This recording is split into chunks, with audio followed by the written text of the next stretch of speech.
12 Dancing Princesses. There was a king who had 12 beautiful daughters. They slept in 12 beds all in one room, and when they went to bed the doors were shut and locked up. But every morning their shoes were found to be quite worn through, as if they had been danced in all night, and yet nobody could find out how it happened, or where they had been. Then the king made it known to all the land that if any person could discover the secret, and find out where it was that the princesses danced in the night, he should have the one he liked best for his wife, and should be king after his death. But whoever tried, and did not succeed, after 3 days and nights, should be put to death. A king's son soon came. He was well entertained, and in the evening was taken to the chamber next to the one where the princesses lay in their 12 beds. There he was to sit and watch while they went to dance, and in order that nothing might pass without his hearing it, the door of his chamber was left open. But the king's son soon fell asleep, and when he awoke in the morning he found that the princesses had all been dancing, for the soles of their shoes were full of holes. The same thing happened on the 2nd and 3rd night, so the king ordered his head to be cut off.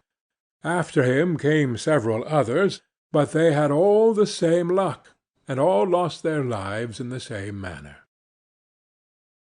Now it chanced that an old soldier, who had been wounded in battle and could fight no longer, passed through the country where this king reigned, and as he was travelling through a wood, he met an old woman who asked him where he was going.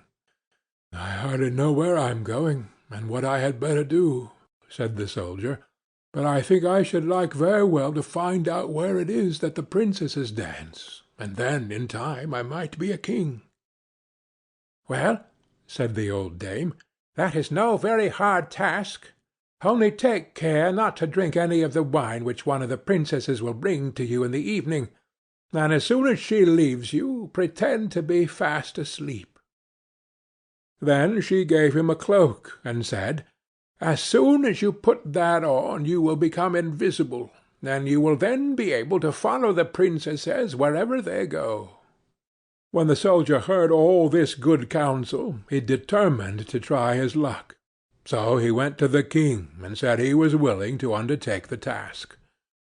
He was as well received as the others had been, and the king ordered fine royal robes to be given him, and when the evening came he was led to the outer chamber. Just as he was going to lie down, the eldest of the princesses brought him a cup of wine, but the soldier threw it away secretly, taking care not to drink a drop. Then he laid himself down on his bed, and in a little while began to snore very loud, as if he was fast asleep. When the 12 princesses heard this, they laughed heartily, and the eldest said, "This fellow too might have done a wiser thing than lose his life in this way." Then they rose up, and opened their drawers and boxes, and took out all their fine clothes, and dressed themselves at the glass, and skipped about as if they were eager to begin dancing. But the youngest said, "I don't know how it is, while you are so happy, I feel very uneasy. I am sure some mischance will befall us."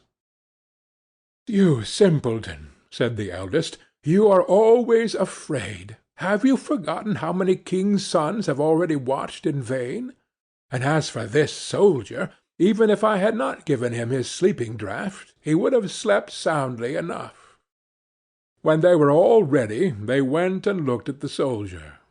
But he snored on, and did not stir hand or foot, so they thought they were quite safe, and the eldest went up to her own bed, and clapped her hands, and the bed sank into the floor, and a trap-door flew open.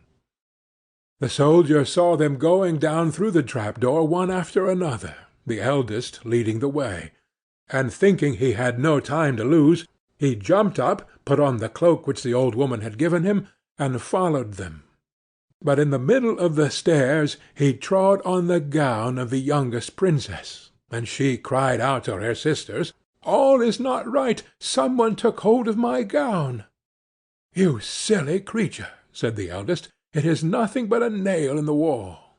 Then down they all went, and at the bottom they found themselves in a most delightful grove of trees, and the leaves were all of silver, and glittered and sparkled beautifully.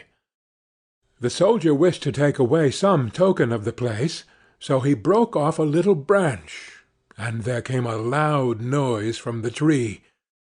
Then the youngest daughter said again, "I am sure all is not right. Did you not hear that noise? That never happened before." But the eldest said, "It is only our princess who are shouting for joy at our approach." Then they came to another grove of trees, where all the leaves were gold, and afterwards to a third, where the leaves were all glittering diamonds. And the soldier broke a branch from each, and every time there was a loud noise, which made the youngest sister tremble with fear. But the eldest still said it was only the princes who were crying for joy. So they went on, till they came to a great lake, and at the side of the lake there lay 12 little boats with 12 handsome princes in them, who seemed to be waiting there for the princesses. One of the princesses went into each boat, and the soldier stepped into the same boat with the youngest. As they were rowing over the lake, the prince who was in the boat with the youngest princess and the soldier said, "I do not know why it is, but though I am rowing with all my might, we do not get on so fast as usual, and I am quite tired. The boat seems very heavy to-day." "It is only the heat of the weather," said the princess. "I feel it very warm too."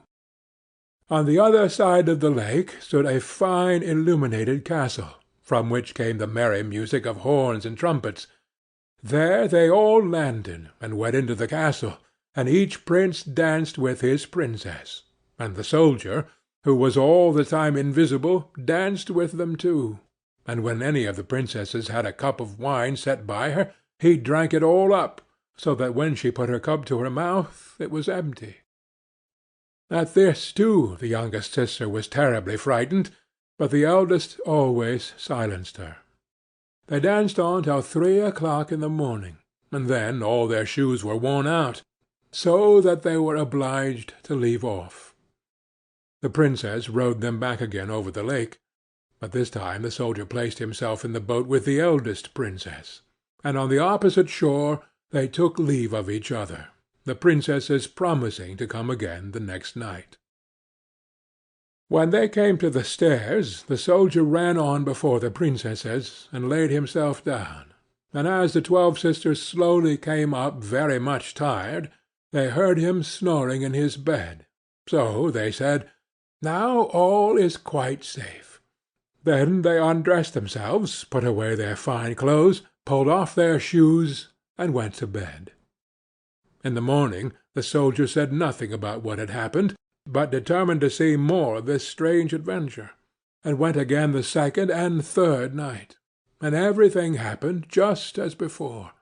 The princesses danced each time till their shoes were worn to pieces, and then returned home. However, on the third night the soldier carried away one of the golden cups as a token of where he had been. As soon as the time came when he was to declare the secret, he was taken before the king with the 3 branches and the golden cup, and the 12 princesses stood listening behind the door to hear what he would say. And when the king asked him, "Where do my 12 daughters dance at night?" he answered, "With 12 princes in a castle underground." And then he told the king all that had happened, and showed him the 3 branches and the golden cup which he had brought with him. Then the king called for the princesses, and asked them whether what the soldier said was true, and when they saw that they were discovered, and that it was of no use to deny what had happened, they confessed it all. And the king asked the soldier which of them he would choose for his wife, and he answered, "I am not very young, so I will have the eldest." And they were married that very day, and the soldier was chosen to be the king's heir. End of the 12 Dancing Princesses.